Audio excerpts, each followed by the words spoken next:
Via libera a tutti con l'apertura dell'agenda per le vaccinazioni dai 12 ai 39 anni, disponibile fino al 4 di agosto.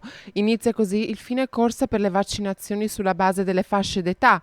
Abbiamo chiesto ai ragazzi maggiorenni se hanno iniziato a prenotarsi online e se sono favorevoli a vaccinarsi. Certo, e soprattutto perché così magari possiamo tornare più in sicurezza l'anno prossimo e magari tutti in presenza, magari.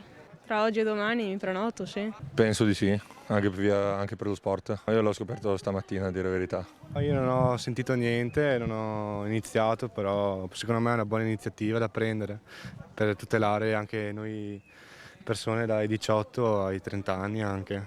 Bene, bene, molto bene in verità. L'abbiamo già fissato il 1 luglio. Oggi vado a sentire la mia dottoressa per poter iscrivermi e quindi andare a farlo il prima possibile. Io ho provato a fare la prenotazione diversi mesi fa, però non ho ancora ricevuto la convocazione per potermi vaccinare. Penso che sia una soluzione, la miglior soluzione al momento, perché altrimenti non si potrebbe trovare una via d'uscita.